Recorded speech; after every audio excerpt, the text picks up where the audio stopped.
The timing was surprising. I didn't expect it, and there was no contact beforehand. I assumed that I would continue my career abroad. The first interview was on Tuesday evening. The size of the challenge was the deciding factor that I wanted to do it. This is what Stevie's favourite man had to say about it. Sally Hamlet said, "We believed in Julian until 11 p.m. on Sunday." It's very exact. In March of last year, we already had these inconsistent performances. Then again in September, and most recently, we only won 5 out of 10 Bundesliga games. We sat down on Monday and analysed everything. When the performance curve is pointing downwards, you have to react. It wasn't an easy decision. I know it's not a popular decision either. Oliver Kahn. Sacking Nagelsmann was a very well thought out decision. It was a process and definitely not an emotional reaction. We could have taken the easy route and let it continue in hopes that we could finally see consistency. Finally, this is what Herbert Heine, the Bayern president, had to say. When results aren't there, you have to look at the situation analytically. Leverkusen made us rethink. All three of us were of the opinion that we had to react in order not to jeopardise our goals. Thank God we still have a chance in all three competitions. For more on this, let's welcome in, shall we?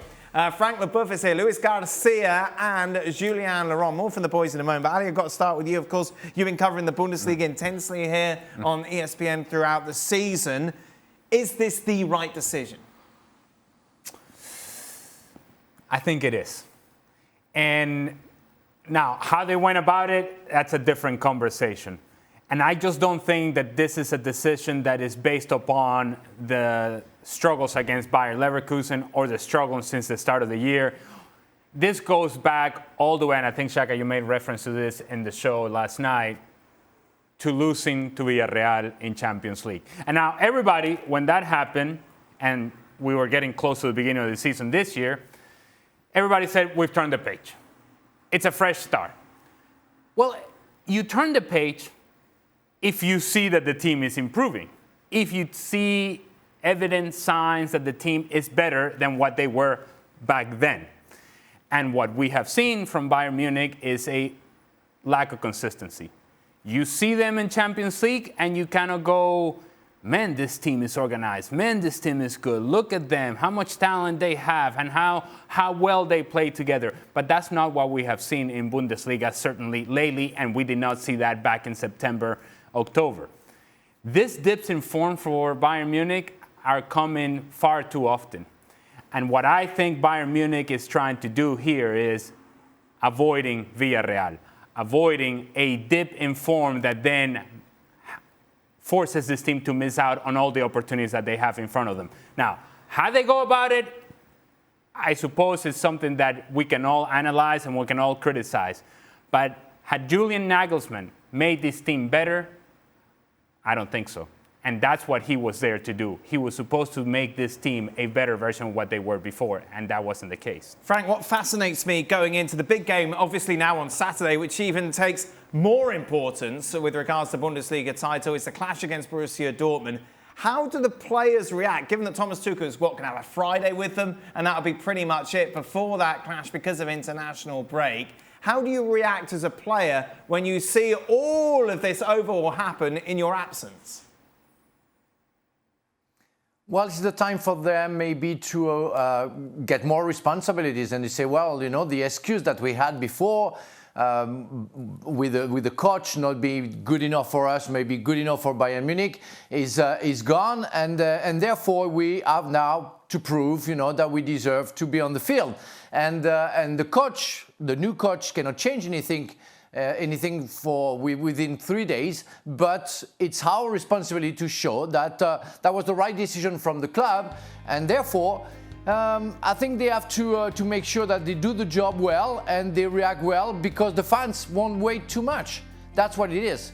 And that's a complicated situation, but you have to face your responsibilities. Some players were criticizing Nagelsmann because of his maybe sometimes behaviors, but sometimes also tactics. Now they don't have any excuses. It's them against the game, against Dortmund and against the fans. If they react well and they win, therefore it will be okay for them to carry on. Otherwise, they will have to listen to the new coach and accept all criticism from the medias and the fans. Luis, I thought what was interesting is a quote I saw before saying that he never lost the dressing room because he never really had them on board. These players weren't really all in on his plans. Have you been in that situation and have you kind of seen it fall apart so quickly?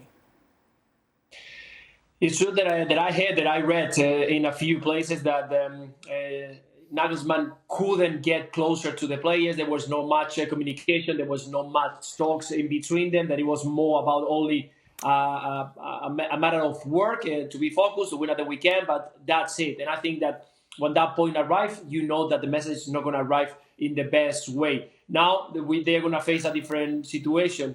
A manager that arrived to this point and that he left some of the class before, not in a good manner and not in a good position. It's true that with the player, it looks like he's got that bond that is needed to have a good relationship into the game. And it's true that it happens to every single player. When you've been on the game for quite a long time and you have so many different managers, that there are going to be points where the manager doesn't arrive to the player in the same way. But at the end, what you want is to play. What you want is to be focused on what you have to do every single weekend. Now, all the players have the chance. It's a new manager, so everybody's going to give 120% because the chances to play, they are open again. So I think Bayern Munich got a big opportunity now to turn over, come back to what they were, and bring that consistency that they want. Because I think that it's a fantastic team. We've seen it. We've seen great games, but the lack of consistency, those ups and downs, I think that is what caused Nagelsmann the departure. What's interesting, Jules, is that look at the Champions League record. 100%, of course. Lost Lewandowski. Mane comes in, gets injured. You lose that sort of spark in the team. But apparently it all came to a head on Sunday at 11 p.m., which is quite something when you think about it, Jules, that they all came together after that defeat against Leverkusen, where the players were shocking. Everybody agreed. Ali was talking about the fact how lazy some of the players were. Obviously, they pretty much down-tools to Nagelsmann. Is that fair?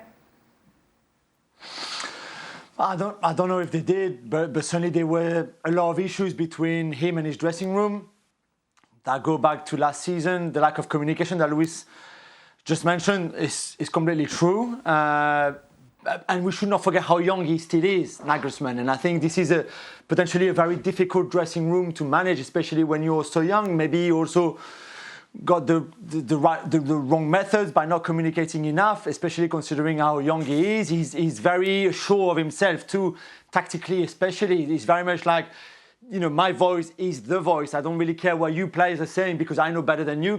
He's that kind of guy, really. So you can understand the tensions. If you add to that Manuel Neuer and the goalkeeping coach, for example, if you add the story about the mall and who gave to build newspaper, some of the tactical stuff that they did at training, if you add his own girlfriend, who was covering Bayern Munich for the newspaper Bild only a few weeks ago, really, which the players were very frustrated and I think upset by, because obviously the conflict of interest between Nagelsmann's girlfriend reporting on what he does as a manager for that club and knowing a lot of the things happening in that dressing room is not good. So if you on paper, maybe some people could say like, oh yeah, it's harsh. I think if you look deeper, you understand why they took that decision. Can I just say, and I'm not going to delve into the girlfriend situation. Where's Shaka? Okay. But in terms of the perception of Julian Nagelsmann, you were outplayed in all facets of the game against Bayern Leverkusen. And now you're trailing Borussia Dortmund. We go into the international break, and he decides to go on a skiing trip. Now, overall, I would say going skiing is not the worst thing in the world. But maybe there's got to be some self-awareness and understanding. Yes, but Ali, maybe you're playing this the wrong way. Maybe Oliver Kahn went, I'll tell you what, Julian, why don't you go on a nice skiing trip for a couple of days, go and clear your head, and then come back refreshed. Right. He gets out of the country, make the call. TT comes in, you're out, done. But there you go. Exactly. See, you just laid a plan by which you opened up a window of opportunity. So we should just sit at his desk. He sits at his desk, and he hangs on to that desk, and he never lets go. The perception. You should cut the lines. You should cut the 4 lines at the band. Come on. The perception. the perception is just not good. It's not the right message. It's not the right moment. You don't do these things in this sort of situation. And you're entitled to take your vacation if you so desire. This was not the moment to take a vacation. You got to hang on to that job. And I just think look, it seems like a minor detail, but it's just things that add. And if you're looking for reasons to get rid of somebody, I think Julian Nagelsmann gave enough reasons. King of vacations, Shaka Hitzler. I never go on ski vacations. Now you know why. Listen, for all the excuses you can throw for why Nagelsmann was sacked, it just feels a little bit rushed to me. It just feels put together. And the more I hear we discuss it, the more you read about it, the more it just feels like now all of a sudden the club are scrambling for an excuse that will stick. You don't think he's the right man, explain why you gave him a 5-year contract 2 years ago and move forward from that. But then on the back of that, we've had every single excuse just kind of come, and it just feels, it feels a little thrown together to me. My favorite is Oliver Kahn saying, couple nights, I didn't get a full night's sleep. Oh, poor Oliver. I thought that was great.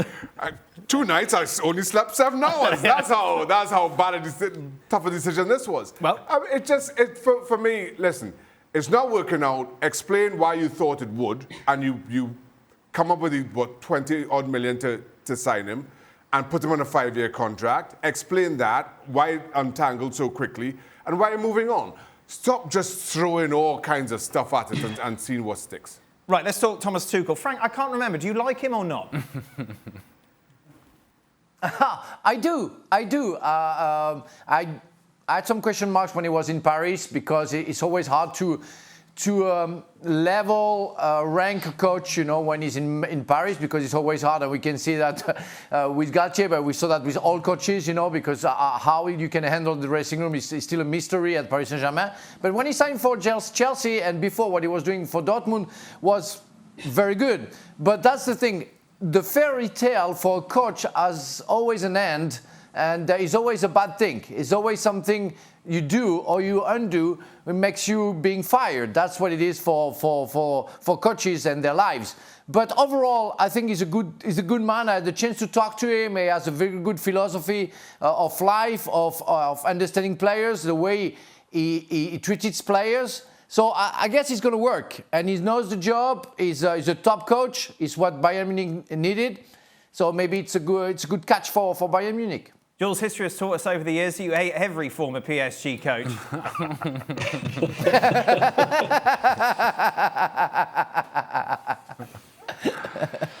Not this one. Oh. Maybe not as much as others, this one. I think he's an elite coach. I think the reasons why, in the end, he got sacked by PSG was he could not work with Leonardo, the sporting director at the time. Like Todd Boehly felt that he could not work with him at Chelsea, and that's why he was sacked. The players have always loved him pretty much everywhere. He's got that relationship with them, and he's a very different personality to Nagelsmann to start with. But I think tactically, he's going to make this team certainly better, even if there's not much time to work with before Dortmund and before City and even before the Cup semi-final. I think he is capable of turning things around and improving things very quickly. Well, thank you very much for watching ESPN on YouTube. For more sports highlights and analysis, be sure to download the ESPN app. And for live streaming, premium content, and let's not forget as well, ESPN FC 7 days a week. Subscribe to ESPN+.